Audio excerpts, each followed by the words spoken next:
buscando tudo que é nosso. Como começou, quem foi Geneva, o que ela fez, porque como ela se tornou uma clarividente. Vamos explicar tudo isso no depois das palestras. Porque há muito psiquismo, há muita bobagem, muita coisa. E é uma grande preocupação para a gente, para todos nós. Por quê? Porque a corrente é evolutiva. Ela é dinâmica, vital e objetiva. E nós, dentro do psiquismo, pouco nós vamos fazer. Nós temos que ser mestres, ninfas, conscientes do nosso compromisso, do que nós podemos fazer e o que nós viemos fazer, por que nós somos médicos. Tá? Dentro do campo da cirurgia boa, porém, compreendendo a doutrina, sabendo como esses espíritos cobram, né? O que é o mestre desencarnado, por que é assim? Qual a lei que rege esse plano? Tudo isso nós vamos falar na sequência dessas palestras, para que nós possamos melhorar mais, possamos evoluir mais um pouco, dar mais um passo à frente, compreendendo as coisas, né? Porque se nós observarmos, nós vamos ver que a nossa doutrina, essa doutrina que nós fazemos parte, ela é diferente de tudo que já se viu na Terra. Ninguém nunca viu uma inventária dessa, ninguém nunca viu uma iniciação como nós temos, ninguém nunca viu os rituais que nós fazemos. Hoje, no normal, em todos os lugares que você chega, tem que pagar tanto para fazer isso, tem que pagar tanto para atender, tem que pagar tanto para fazer o trabalho. É assim? Hoje, no plano físico, é assim. E a nossa corrente é diferente de tudo que já se viu na Terra. Ninguém paga nada. Pelo contrário, nós agradecemos as pessoas por vir e ser atendido por nós. Né? Não temos essa preocupação de saber de onde a pessoa veio, o que ele faz, qual é o nome dele. Nós não preocupamos com isso. Nós preocupamos em a pessoa passar no trono, passar nos trabalhos, receber a sua graça, seguir a sua jornada, graças a Deus. Não fomos nós que fizemos, nós fomos só instrumentos. Quem fez? A espiritualidade. Né? Esse é o nosso objetivo. Então, essa corrente, ela é um poder absoluto. É só nós adaptarmos a ela, como ela é realmente, sem o fanatismo, sem as vaidades, né? Porque a vaidade não vai nos ajudar em nada, só vai nos atrapalhar, claro, né? Então, nós vamos começar hoje uma série de palestras bem harmonizadas, pedindo a Jesus que no decorrer desse trabalho possamos ter assistência do céu, possamos ser assistidos pelos nossos mentores, por isso também é caso mensageiros de Jesus. Também essa palestra é para quem quiser. Quando nós vamos tratar alguma coisa só do adjunto, nós fechamos a porta, pegamos os versos do adjunto e discutimos nossas coisas aqui. Quando se trata da doutrina, não é a porta aberta do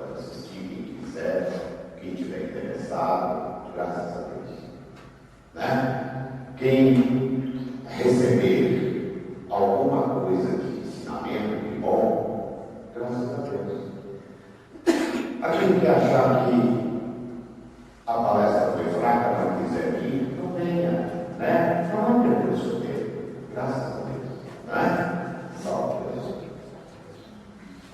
Márcio, obrigado. Amor para nós.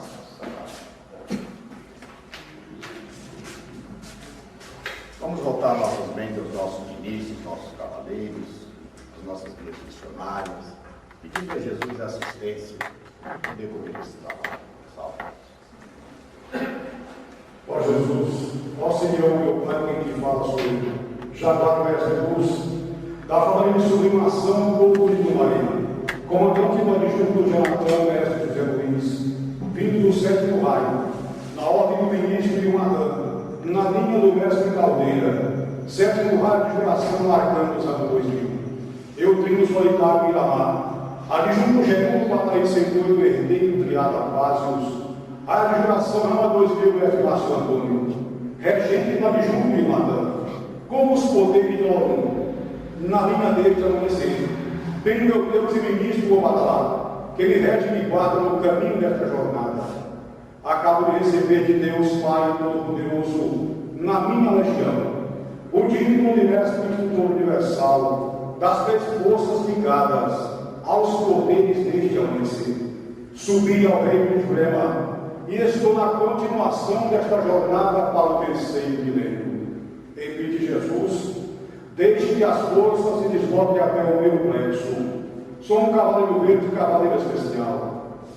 Venho na força decrescente do primeiro cavaleiro da dança, fragente verde andai, barra, reino central, turno vale, na esperança de alimentar meu sol interior, na grandeza que me fez cavaleiro do plenário especial, partirei dos três reinos de minha natureza com base no bar, do meu terceiro sétimo, no quinto ciclo iniciado seguirei sempre, com barra zero, barra, em Cristo Jesus. Ó Jesus, esta é a hora precisa da individualidade. Eu sou aquele cavaleiro especial que um dia tombou pela força irredutível do meu triste pensamento. Arrependido, atravessei mares, terras e espaço, em busca de sua compreensão e pela missão me confiaste. Sou aquele cavaleiro Jesus, que porém ora sabe o que quer. Quero a ti, Jesus querido, com os poderes do meu Pai Celestial que está no céu. São vidas com destinos iguais. São laços de amor que nos impulsam para um mundo melhor, a nova era. A felicidade dos povos, a cruz obsessiva é o que vivemos. Sou cavaleiro especial, sou Jaguar, trabalhando em busca de minhas heranças transcendentais, e fortalecem meu sol interior, fazendo-me de poder decrescente e iniciático da cura do plexo físico. E em teu santo nome, baterei sempre com base no barra, em Cristo Jesus. Salve Deus. Então, meus irmãos, quem foi nossa mãe mentora? Nossa mãe mentora, ela foi preparada na era dos 8, para essa missão, para esse compromisso inicial. Naquele tempo, Pai João e Pai Zé Pedro eram escravos, trabalhavam o dia e à noite saíam do corpo. Pai Zé Pedro era clarividente, Pai João não era. E ele dizia: olha, João, Jesus nos proverá, trazendo o espírito de Natasha e dela nascerá o doutrinador. Na era dos 888. Foi quando o Senhor começou a se preparar para esse compromisso, nessa corrente de ano do espaço. Nessa encarnação, ela começou a sua clarividência aqui no mundo adelante. Ela já tinha visto algumas coisas, desde os 14 anos de idade, ela teve alguma coisa que ela via, estava certa, mas nem a família dela, o pai, a mãe, não davam confiança aqui, né? Aquela mediunidade dela. E ela se casou, que morreu com 4 filhos, e tinha que trabalhar dia e noite para sustentar esses filhos. E ela tinha um caminhão. E ela trabalhava aqui no Bandeirantes como motorista. Antes foi ser motorista de ônibus em Goiânia, motorista de lotação. E ela trabalhava aqui e ela começou a ver coisas.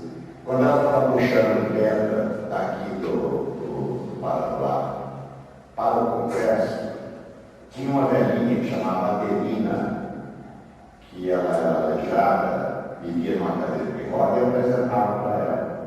E dizia: Confia, eu estou muito ruim, reza para mim. E ela dizia: Sabe, a senhora fica tranquila que eu vou rezar para a senhora, vou rezar o credo. Ela dizia: Não, credo não. Vamos rezar um Pai Nosso. O credo é outra coisa. Fala para ela. E ela foi então familiarizando com aquela velhinha, porque no começo, quando ela via o espírito, uma entidade, ela tinha medo. Mas ela era moça de coração. Então, para Santa Branca, a forma que ele encontrou de chegar nela e tocar o coração dela foi assim, fazendo essa velhinha, chamava Adelina, que apresentava para ela como uma velhinha sofrida numa cadeira de fora. Pois bem. E ela então começou a rezar para essa velhinha. Sempre ela lembrava, ela começou a rezar. E ela começou a ver outras coisas. Quando foi um dia, ela saiu daqui do Grupo Bandeirantes, foi em Tabatinga, que a velhinha falou para ela: falou, olha, quando for 3 horas da tarde, você vai lá em Tabatinga, num lugar lá, assim, você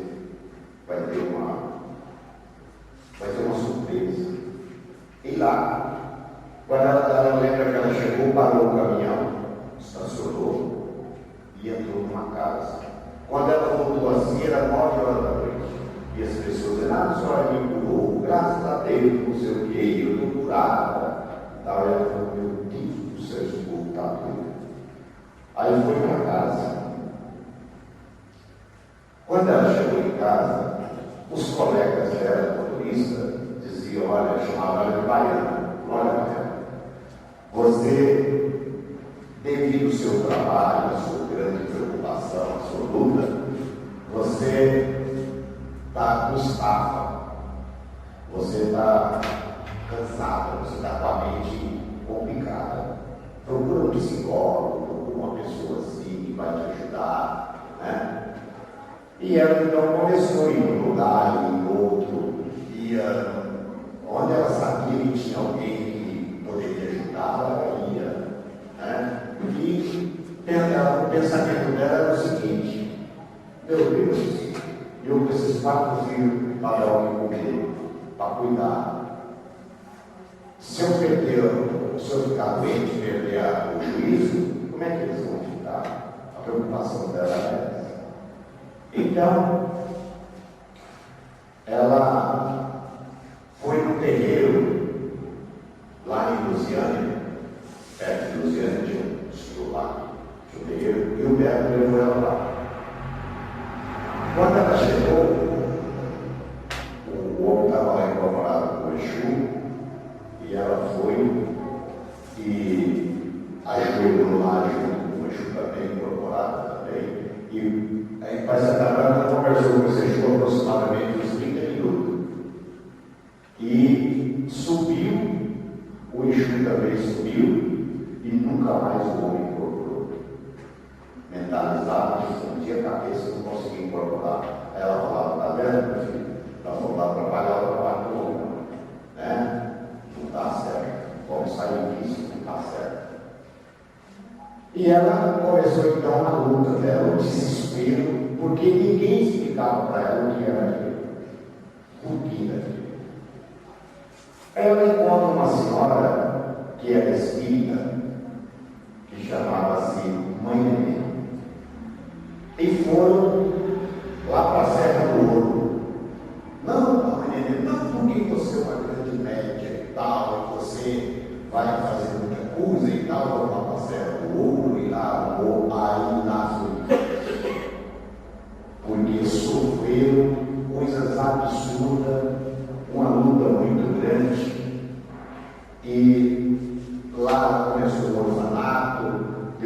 Depois veio para Taguatinga.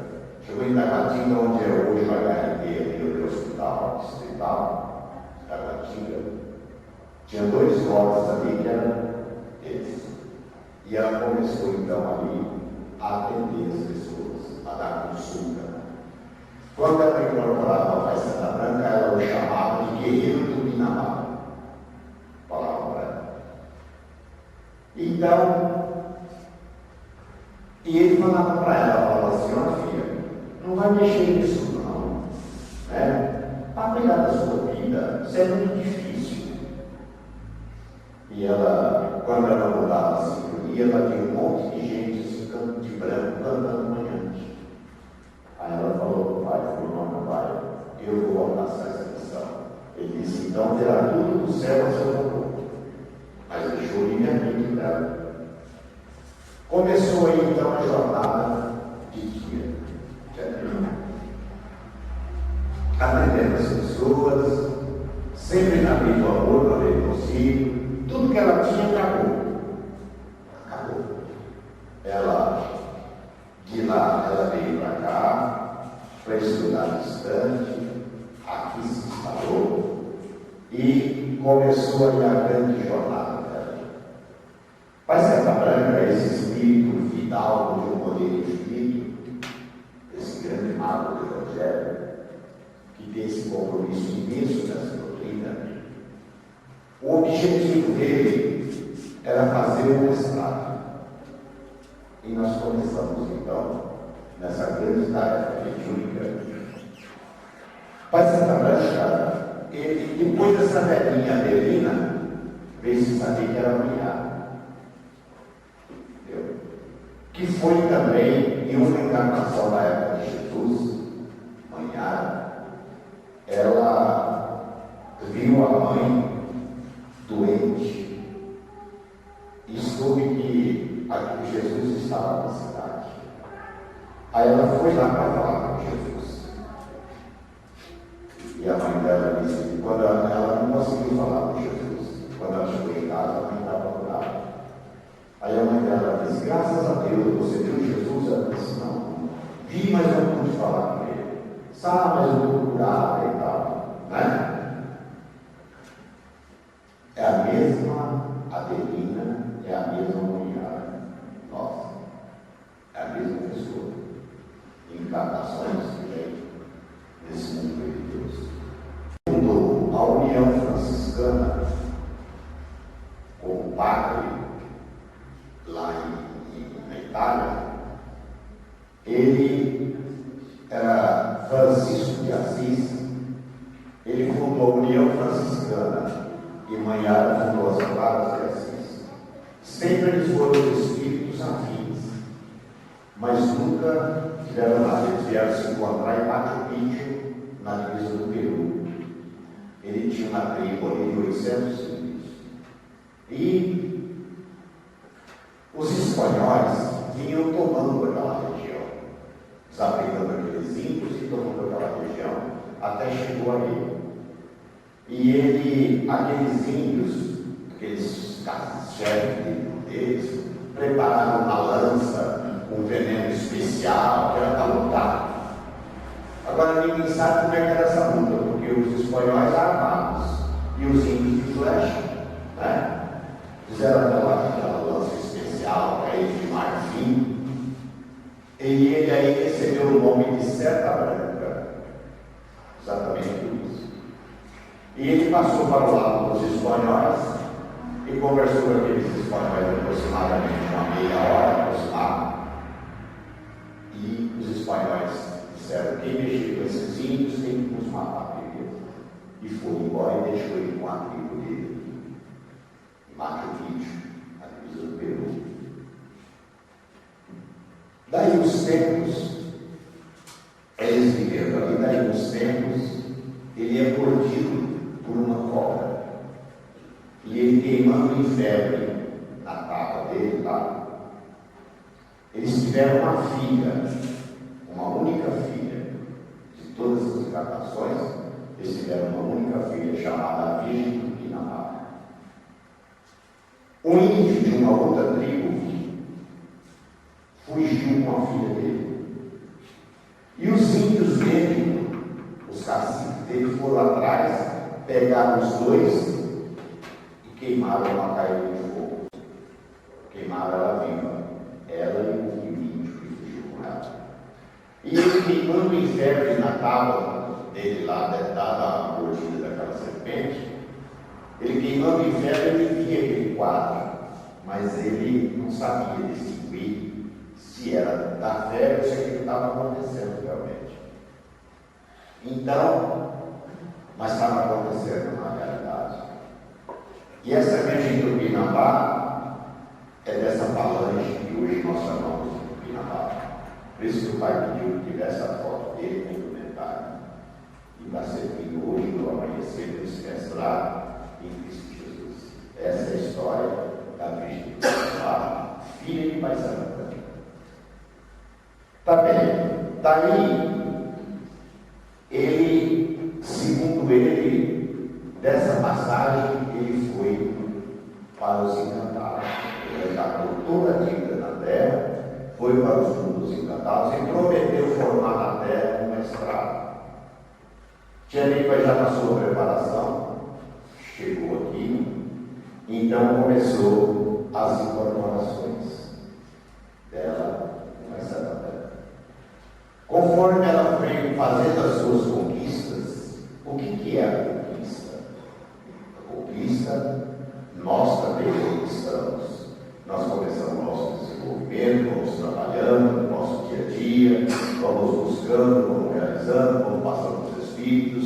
Isso é uma conquista. Por isso que a corrente não dá nada a ninguém, nem tira nada de ninguém, se conquista. Tudo se conquista. É uma conquista. O método que inicia e guarda o uniforme dele, dificilmente ele consegue a evolução, porque ele se acomoda no uniforme. Né? E dentro daquela conquista, ela começou a trabalhar então incessantemente. Perdeu os caminhões que tinha, se propôs a ser uma vendedora de roupa, também não deu certo, porque ela saía vendendo as roupas, chegava num determinado lugar aí, numa Kombi. As pessoas diziam, mas que roupa bonita, mas eu não tenho dinheiro. Ela falava, não, vai levar. Aí ela quebrou, porque eles não tinham condições, e mesmo porque a missão dela não era dela. Então ela se dedicou única e exclusivamente ao lado espiritual, como clarividente em Cristo Jesus. E aí começou então os seus transportes. Ela saía do corpo todos os dias, ia para o espaço, uma febre altíssima. Ela ia para o espaço e trazia todas as informações, foi passando, começou aqui só com a linha de passe. Depois veio a mesa evangélica, depois vieram os tronos, depois vieram a cura e em 1973 veio então a iniciação. Pois bem. Então, tia, essa é como o tia chegou nesse amanhecer, essa condição. Ela tinha uma grande preocupação, porque uma pessoa passava nos tronos e a entidade dizia, meu filho, você é o médico, se você desenvolver. Médico suprido, para a pessoa suprida, né? E outros que tinham uma condição boa, as entidades não convidavam para desenvolver. Então ela tinha essa preocupação, por que um é médico e o outro não é? Por que um é convidado para desenvolver, o outro não é convidado para desenvolver? Como é que é isso? E ela tinha esse receio. Às vezes ela estava atendendo uma pessoa que vinha com segurança, num carro bonito e tal, chegava ali na casa grande, pessoa muito bem planejada, e ela atendia aquela pessoa. E de repente chegava uma médium de uniforme e dizia, eu tinha uma moedinha para entrar aqui na passagem. E ela pensava, meu Deus, esse está na lei consigo, né? Esse está numa pose com todas as condições. Por que é assim? Né? Então ela começou a gerar dentro dela um determinado conflito, uma determinada preocupação com isso. Zeta Branca, vendo a grande dificuldade que ela tinha de entender as coisas, os nomes dos planos espirituais, o que ela via lá que tinha um nome, chegava aqui na Terra, ia procurar aquele nome, não encontrava. De repente, aquele nome era uma outra coisa, totalmente diferente do costume daqui, do plano físico. Mas Zeta Branca, vendo essa dificuldade, colocou ao lado dela um espírito que conhece todos os planos de vivência. É um mago do Evangelho, chamado Amando. Essa palavra, amando nos planos espirituais, quer dizer professor, na religião. E ele então começou a ensinar para ela o que ia dizer aquelas palavras religiosas. E um dia, ela tinha essa preocupação, esse conflito dentro dela. E um dia, ele levou ela numa legião que nós chamamos de canal vermelho, ou seja, o segundo plano daqui para o espaço. Nós trabalhamos, essa corrente nós trabalhamos em 7 planos. 7 planos. De um plano para outro tem 7 linhas de força, que eles chamam de dimensões. Nós trabalhamos, depois eu vou falar nas aulas seguintes, vamos explicar direitinho do quadro e como é que funciona isso. Mas é físico, mental, astral, etéreo, Pai, Filho e Espírito Santo. São os planos que nós trabalhamos.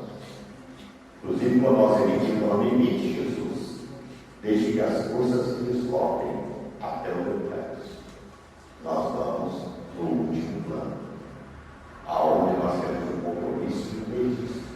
Nós temos uma filha ali no templo, que nos planos espirituais eles chamam de presença divina. Por que presença divina? Porque ela comunica na última faixa desse plano, e ela tem uma outra que comunica com outro plano e assim por diante. Por isso a gente chama de presença divina.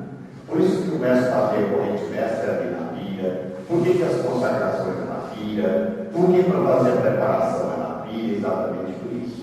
Chamado de presença divina. Pois bem. Então, Amando levou ela num lugar chamado Canal Vermelho, aonde as pessoas recebem ordem para reencarnar. E ela chegando ali, ela viu que se tratava então de uma grande festa, uma festa muito grande, uma alegria imensa. E ela falou para Amando, disse, mas aqui é muito bom, então está alegre, muito feliz, né? E tinha os ministros sentados assim. Um desses ministros é aquele Caio que trabalha na Estrela de Sublimação, Senhor da vida e da morte. Ele é que define o que as pessoas querem, como é que eles querem. Então, aqueles espíritos vinham ali e diziam, e eles mostravam para eles as dívidas. Olha, meu filho, a sua dívida é essa. Você fez isso. É a sua dívida. Como é que você quer ir? Você vai ter que reencarnar para resgatar essa dívida. É um direito que assiste. Dentro do livre-arbítrio. E as pessoas ali escolhem tudo. Escolhe o pai, escolhe a mãe, escolhe a jornada dele, o caminho dele, escolhe tudo isso para vir para a Terra. Depende do livre-arbítrio. Se aquela mãe que ele escolheu, ela não aceitar tudo isso, mas é uma porção dele, daquele espírito.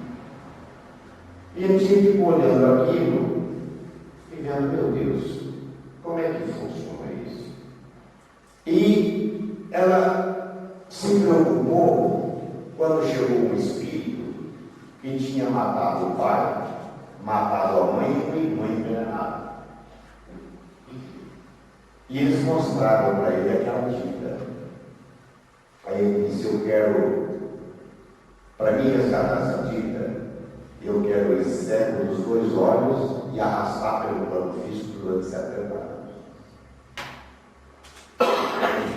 E aquele ministro disse assim: você não acha melhor você ir bom dos 2 olhos e sendo portador de uma grande dignidade, você vai resgatar parte da sua dívida com a sua dignidade e parte da sua dívida sofrendo as intempéries do seu dia a dia na terra. Ele disse: não, se não seja feita a sua vontade. Ele veio, encarnou, nasceu como servo. Quando ele tinha 7 anos de idade, o pai dele morreu e a mãe o abandonou. E ele vivia pelo plano físico. Um dava um pedaço de pão, outro dava um chute, outro batia a porta, eu dormia na rua, e assim foi a minha vida desse filho.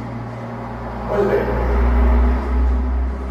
e as pessoas ali escolhiam até os mentores para lhe assistir no plano físico, na sua caminhada. E depois deixe saber por que Jesus disse: não julgueis para não serem julgados. Serás medido com a mesma medida que medires. Isso são palavras bíblicas. Jesus deixou escrito. Por quê? Porque cada pessoa escolhe como quer vir resgatar essa dívida. E nós temos o costume de julgar. Tudo que nós passamos, nós culpamos alguém. Todos nós somos assim. Ah, eu sou assim porque fulano me atrapalhou. Ah, eu sou assim porque meu pai não me ajudou. Ah, eu sou assim porque me abandonaram. Não é assim? Todos nós pensamos isso. E falamos isso. E na realidade não é isso. É tudo aquilo que você escolheu. Então você vem portador de uma mediunidade. Quando você nasce, você coloca o pé no primeiro metro de uma estrada. Começa a sua jornada, o seu dia a dia. E você vai naquela estrada. Você encontra trechos floridos e caminha a passos largos, mas tem os obstáculos, as barreiras. De repente, você é um médium, você veio como um médium, todos os dias você recebe uma parcela de força. Quando é pequenininho, esta força é para o seu desenvolvimento ósseo. Por que nós não permitimos? Não permitimos é muito forte essa palavra, mas nós aconselhamos, vamos dizer assim, que criança não desenvolva na corrente. Não vá fazer parte do trabalho. Por quê? Porque senão aquela energia que ele recebe todos os dias, ele vai usar no trabalho inicial e ele vai ficar carragado. Exatamente por isso. Né? Se cada caso é um caso, se ele tem uma mediunidade muito forte para a criança, coloca uma capinha nela, ela vai cantar os rituais, vai emanar, graças a Deus.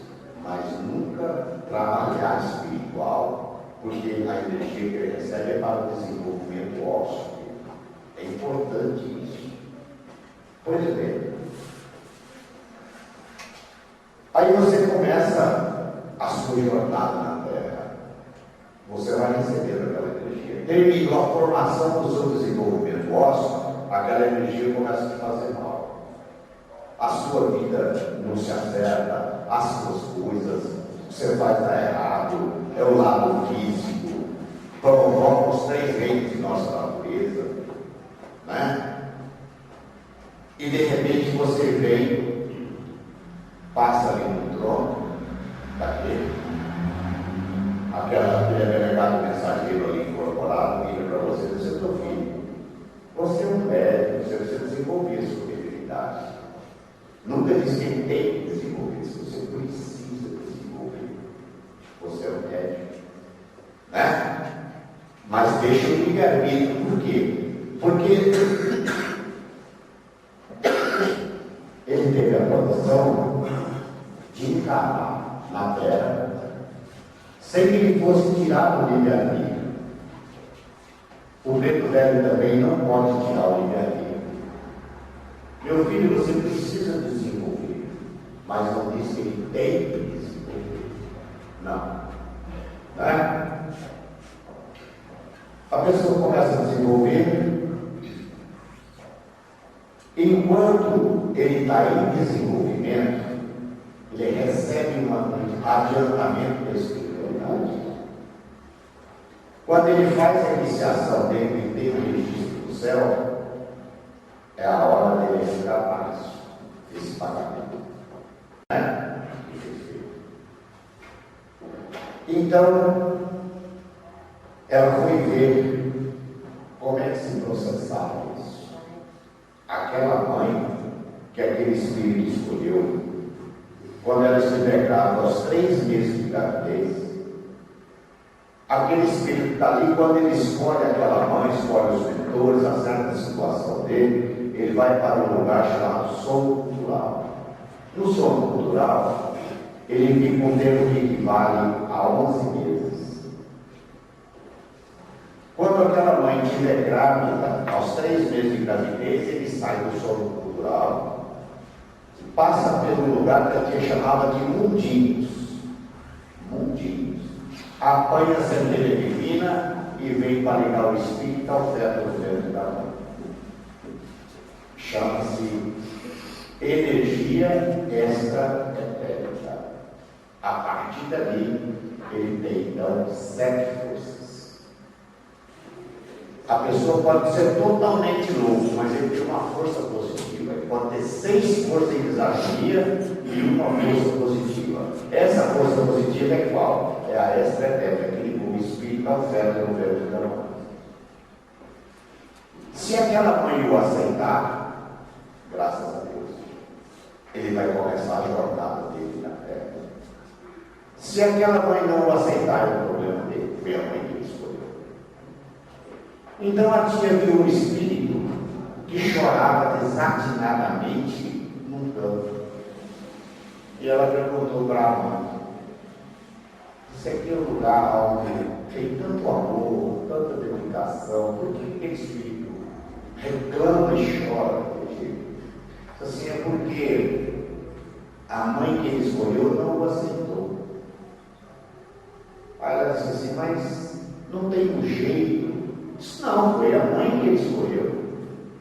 A mãe que ele escolheu não aceitou ele. Ela o abortou. Do aborto, ela desencarnou e foi arrastada por uma falante de Exu e uma chefe de Exu numa caverna. Aí ela disse assim: e quanto tempo tem isso? Eles dizem: 500 anos. Então, meus irmãos, meus mestres, vejam como é no céu, os planos espirituais assim. Você tem? Tem. Não tem? Não tem. Não é? Aqui você não tem, nós vamos dar um jeitinho. Vamos dar um jeito, vamos falar com alguém, vamos arrumar, vamos ver o que a gente faz. No céu não. Você tem? Tem. Não tem? Não tem. Ninguém é de ninguém. Então, dá tudo certinho, então começa a jornada aqui. Cada um vem com um tempo determinado que resgatar a sua dívida. Eles que o Espírito escolhendo, nascer e voltar. Só. O compromisso dele era de nascer e voltar, desencarnar. Por quê? Porque, pelo grande amor daquela mãe, a evolução dele é o resgate da dívida dele. Como? Ah, meu filho hoje estivesse aqui, estava fazendo 10 anos. Ah, se meu filho estivesse aqui hoje, ele talvez já teria formado. Aquela mãe nunca apaga da mente dela, né, aquela lembrança daquele filho. E sempre aquela vibração, aquele acervo de amor, aquela mãe naquelas preces que ela faz ali em volta, aquele filho, por mais ruim que ela seja, ela faz isso. E a evolução dele no espaço. Então, vem-se saber que a morte é apenas um pretexto. A morte é apenas um pretexto. Ah, não, fulano é irresponsável, saiu com o carro em alta velocidade, bateu e morreu. Tá, e aquele que morreu e nem carro tem? E aquele que andando na estrada, tropeçou, caiu, a cabeça morreu. Né? É assim? Quantas pessoas batem um carro e não tem nenhum arranhão? E quantas pessoas nem carro tem e se rebenta ali, é atropelado, ou morre e tal? Não é assim? Tudo tem uma razão de ser. Nada é por acaso. Tudo está contido dentro daquela situação. Então vamos dizer assim. Aquela energia que você veio desenvolver, as suas coisas estão complicadas.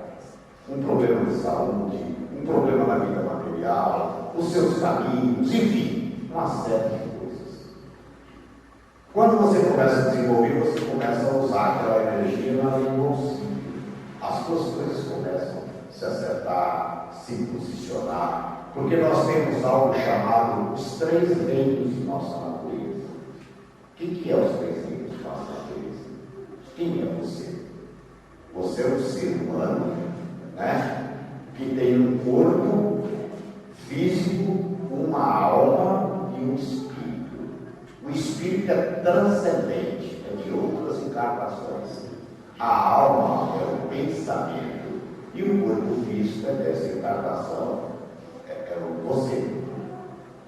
Às vezes, pode cair em desequilíbrio uma dessas 3 coisas.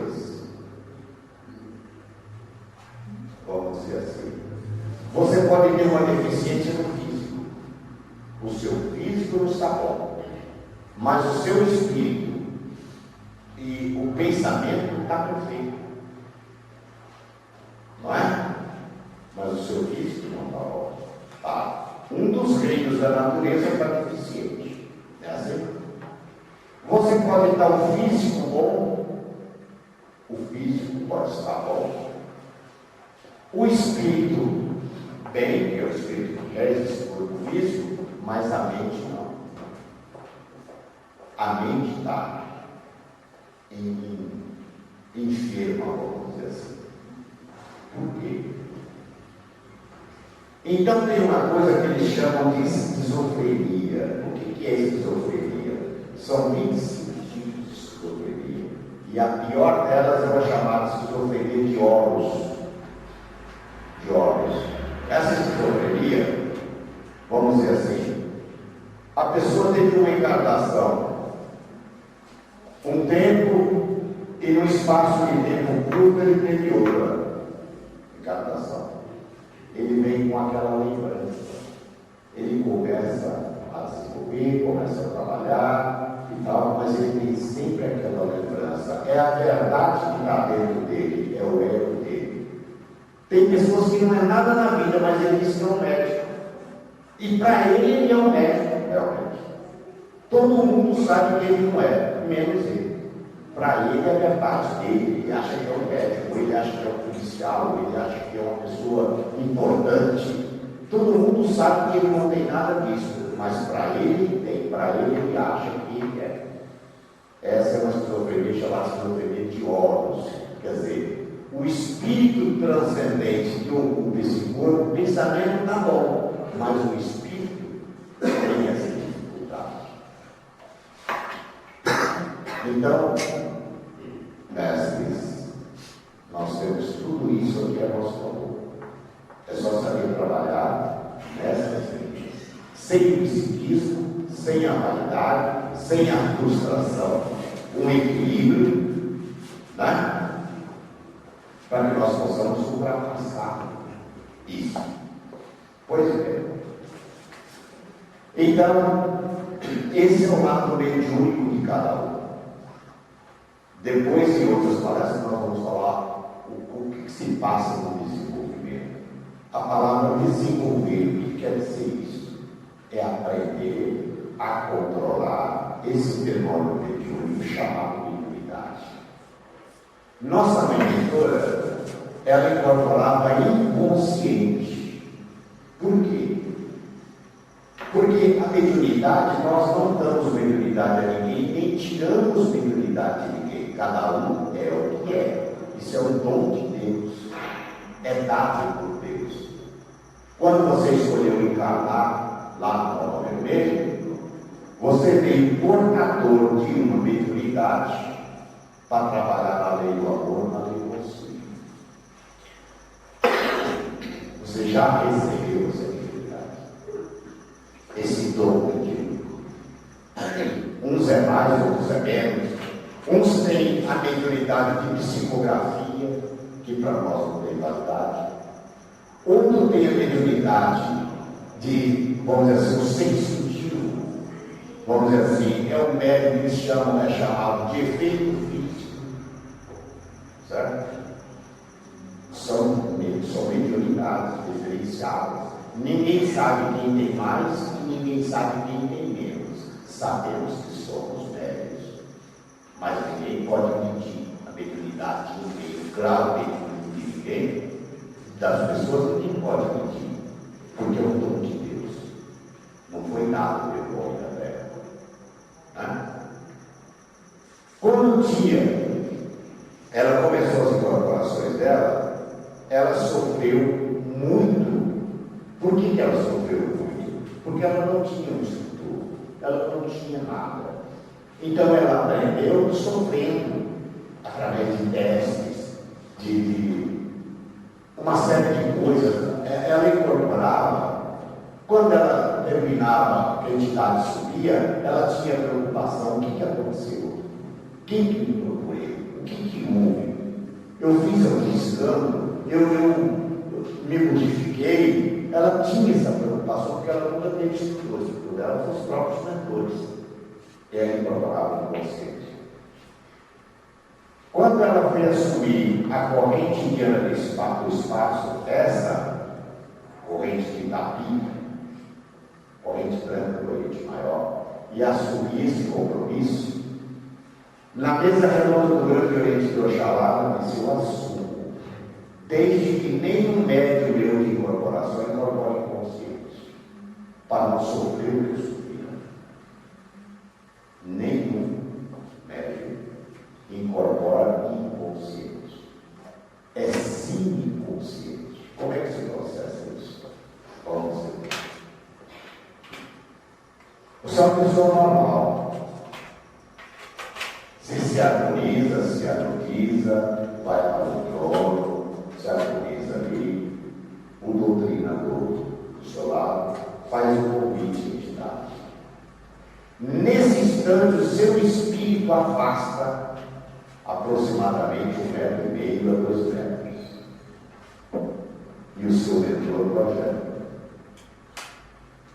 Se ele afastar mais, você fica inconsciente. O que aconteceu com a tia? Ela incorporava aqui, ó, e ia atender uma pessoa longe. E a entidade ficava aqui incorporada. E muitas vezes eu ouvi eles dizer: eu não posso subir, porque se eu subir a minha desmaia, porque ela não está aqui. Ela não está aqui. Era assim. Né? E às vezes ela incorporava Pai Santa Branca, outra hora incorporava Pai João, Mãe Tio, Tiãozinho, e ficava ali conversando, fazendo graça, as pessoas conversando com um, com outro, até a tia chegar. Quando a tia chegava, ela dizia: a filha já está aqui. Aí subia e ela ocupava o corpo. Com os outros não acontece isso, né, de incorporação. Por quê? Porque o seu espírito ele não desloca, ele afasta e a entidade projeta aqui. Nós temos um chakra chamado chakra da comunicação.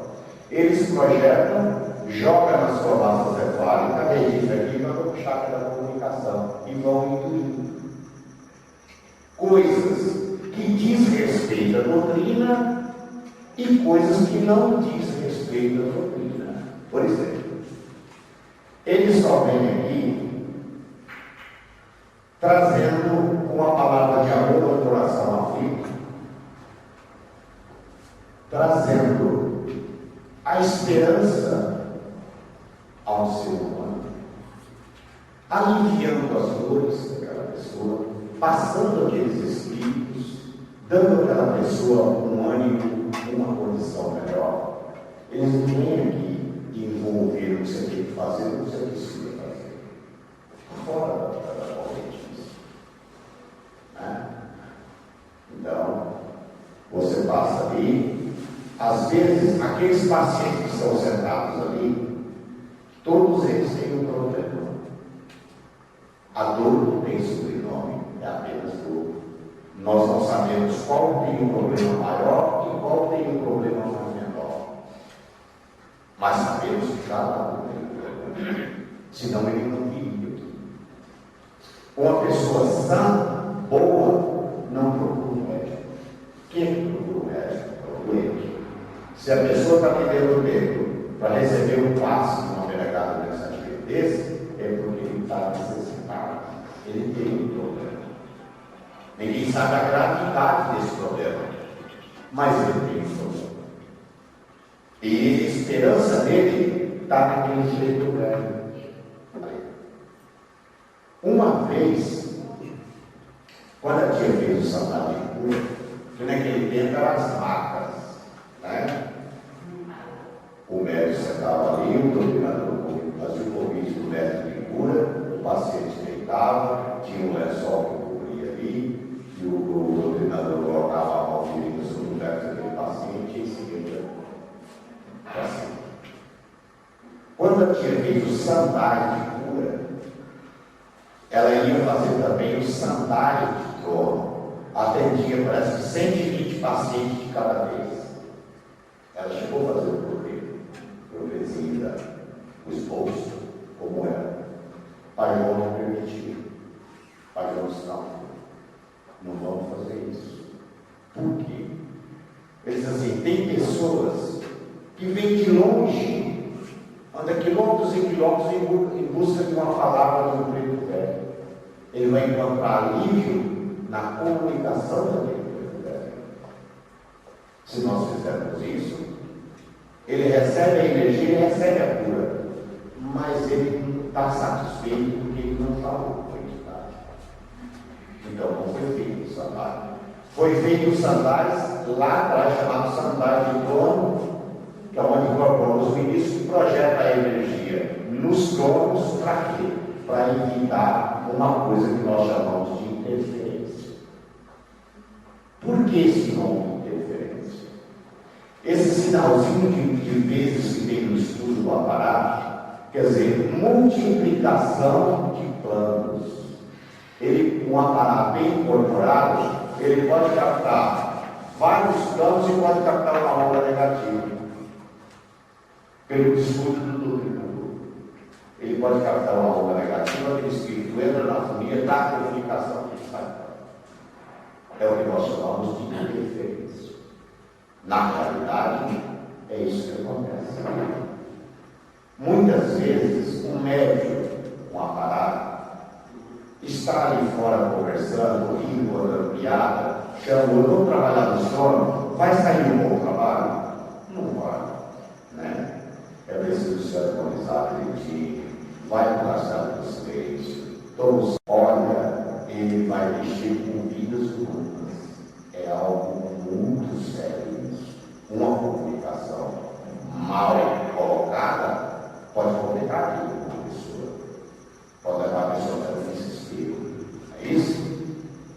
Então, esses agregados mensageiros de Jesus se comprometeram com a qualidade divina para abater a dor, para levar o coração aflito uma palavra de esperança, uma palavra de amor, colocar a Deus no coração do homem.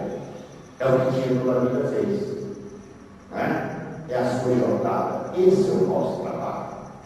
Né? Não é, vai te acontecer isso, vai te acontecer aquilo.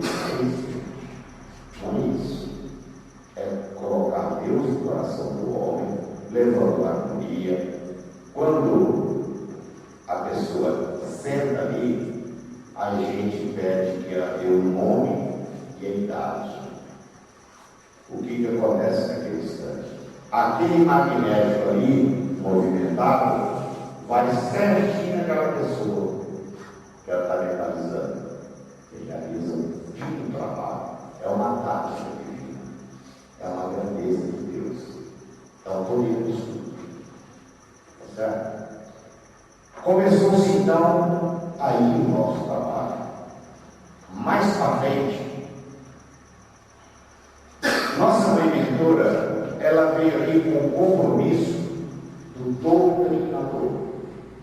Esse ela considerava como filho realmente do doutrinador. Por quê? Porque é uma mediunidade que foi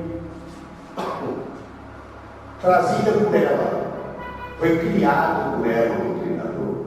Mediunidade não, o doutrinador foi criado por ela. O Apará já existia há milênios. O método de incorporação, essa mediunidade já existia há milênios. Veio de um reino chamado Reino de Salomão. Naquela época, aparecia naquela senzala de uma forte epidemia que deu 50, 60, 70 escravos mortos. Escravo naquele tempo ele não tomava remédio, era no máximo um chá de raiz, tá? Mas ele não tomava remédio. Então,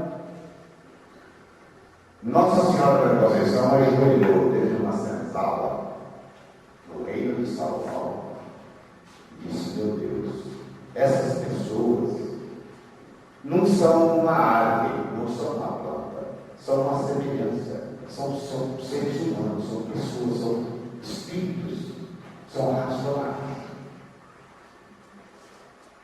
O que é possível em nome de Deus eu fazer por essas pessoas? E ela ajoelhou e incorporou ali, e deu passo naqueles escravos todos e acabou a epidemia.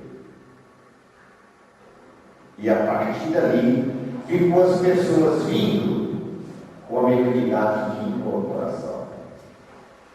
Por isso ela ganhou o título de Nossa Senhora. E quando eles tinham qualquer dor de cabeça, qualquer coisa, eles gritavam lá: parar, parar. Por isso que nós chamamos do método de incorporação de Apará. Exatamente por isso. Com o decorrer do tempo, desversificou. Por que desversificou? Quantos grandes aparelhos vêm com a mediunidade de incorporação da Terra? Quantos vendem a mediunidade? Com cartomante. Não sei se vocês já viram, mas tem sempre os anúncios. Procura pela fulana de tal, que vai curar o caso de amor, o caso de dinheiro, não sei o quê. É assim. São pessoas que têm uma mediunidade, mas que vendem a mediunidade. Quantos grandes aparelhos incorporam o Exu nas encruzilhadas para matar os outros, para fazer o mal? Quantos milhares? Desversificou. Foi para isso que veio a mediunidade de Apará, não veio para ler consigo, que acabou inclusive com epidemia. O que tinha fez? Era reconhecimento de incorporação. Desenvolveu ele na linha do amanhecer, devolveu ele além do auxílio novamente,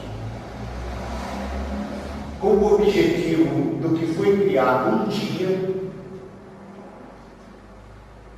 e ele formou-se na linha do amanhecer. Por isso ela ganhou o direito de iniciar o doutrinador e o Apará juntos. Tanto é que em 73 veio a iniciação do doutrinador em julho e do Apará só veio em outubro. Ela ganhou o direito de iniciar o Apará em outubro. Aí passou a iniciar o doutrinador e o Apará junto no mesmo dia. E os dois hoje são filhos dela, porque é uma mediunidade que ela colocou na linha do conhecimento. Tá certo? Essa é a mediunidade de Apará e de doutrinador. Só que o doutrinador, quanto mais ele se mediuniza, mais ele alerta. E o Apará, quanto mais se mediuniza, mais fecha os olhos. Um doutrinador bem mediunizado, você pode passar aqui e ver, lá dentro que ele vê. A mente fica igual vamos dizer assim, um relâmpago. Ele nota com facilidade. E o aparato, quanto mais incorporado, mais ele tem a percepção das regiões, dos planos. Mais ele fecha os olhos, ele fecha muito mais quando ele se prioriza mais. E o doutrinador se alerta mais quando se prioriza. Salve Deus. Então, meus irmãos e meus netos,